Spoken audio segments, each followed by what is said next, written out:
Hey, salut citoyen! Ouais, oui, t'as eu peur des gros orages tantôt, hein? Oui, tiens, tranquille, doux. Oui, des bonnes mûres pour toi, des bonnes mûres du pays. Ouais, ouais, mange ta poignée pendant qu'on se repose. Oui, on va avoir besoin de notre énergie tantôt, là. On va aller cueillir les dernières talles de bleuets.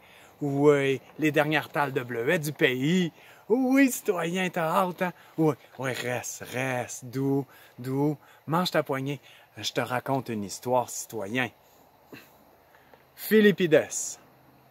La voiture, c'est devenir sa propre balle de fusil. L'arme de jet appliquée aux résidus historiques de l'humanité. Dans la droite ligne de la culture thanatique, l'humain devient son propre fusil. Pouvoir se garrocher plus loin, plus vite, ont rendu caduques les hommes comme Philippides. Le squelette humain nécessite le déplacement du corps par le corps. La course est un bon mode de déplacement. Philippides en est le digne représentant. La démocratie, c'est la gestion comptable de l'humanité. Le démos accorde une plus-value aux spécialistes. La spécificité, c'est une maladie rentable. Nourri de mensonges, le spécialiste oublie la brisure de son être à travers une survalorisation de ses naturelles aptitudes. Et voilà Philippides, dépossédé de son être, parcourant le temps et l'espace, pour en oublier les conséquences. La dictature démocratique de la valeur marchande lui trouve une tâche concomitante. Il assurera le transport des livrets comptables de sa patrie. Ici, on fait pousser du blé, là-bas des oliviers, et outre, on se tue pour quelques tomates. Les maîtres se tiennent bien informés. Pour garder le mensonge à jour, il faut des coursiers. La profession en vogue 450 ans avant notre ère est coureur journalier. Notre Philippides est le meilleur de son époque, le messager sans faille qui donne sa vie pour sa patrie. Les Perses bien assis sur les rives du Bosphore flairent la décomposition grecque. Pour l'Empire perse, c'est l'occasion de reprendre des capitaux sur les victoires d'Alexandre le Grand. Pour défendre la Grèce, Athènes ne suffira pas.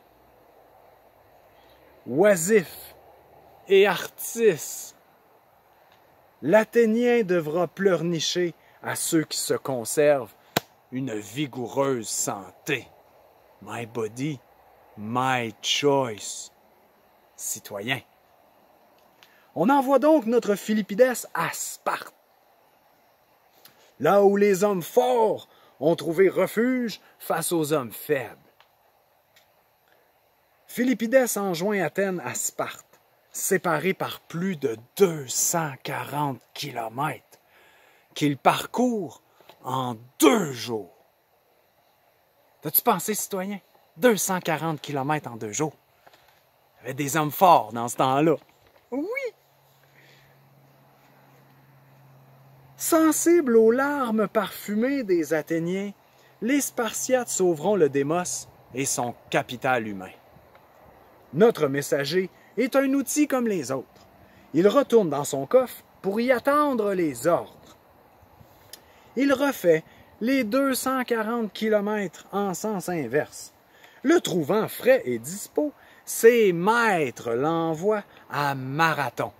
Oui, citoyen, ça c'est la partie de l'histoire qu'on t'a déjà racontée, hein? Ouais, parce qu'on te raconte juste des petits morceaux d'histoire, hein? Ouais, à l'école, oui, juste les petits morceaux qui font l'affaire, ouais, écoute encore, écoute encore.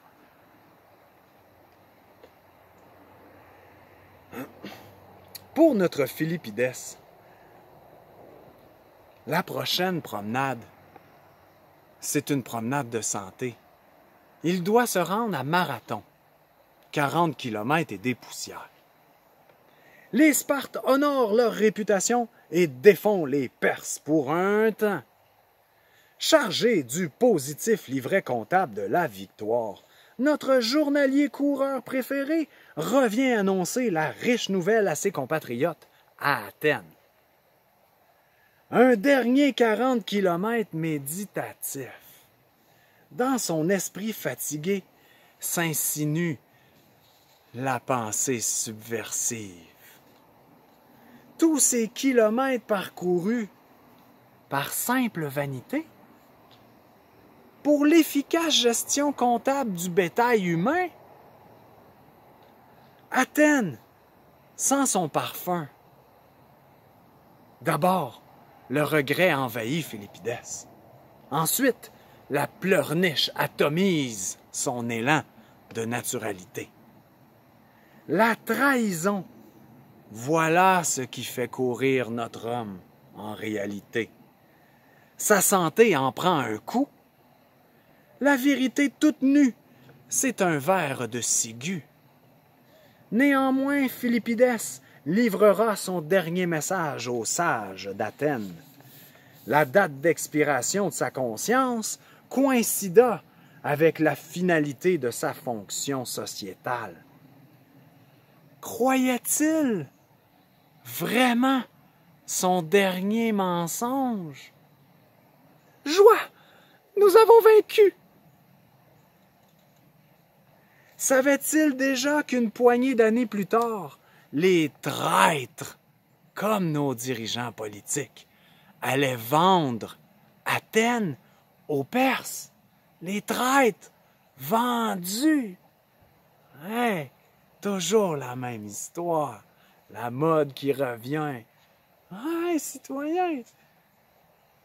Du pharaon au laboureur, tous dominés par le diktat de la valeur marchande. L'être est au service de la croissance, jamais l'inverse. La boîte de Pandore est maintenant pleine de fruits pourris. Aujourd'hui, l'angoisse du resserrement anxieux surprend le claustrophobe citoyen. Pour occuper sa conscience malheureuse déambulatrice, qui lui donnera une nouvelle boîte pleine de malheur? Sûrement Santa Claus. Ouais, citoyen, Santa Claus Schwab. Ouais.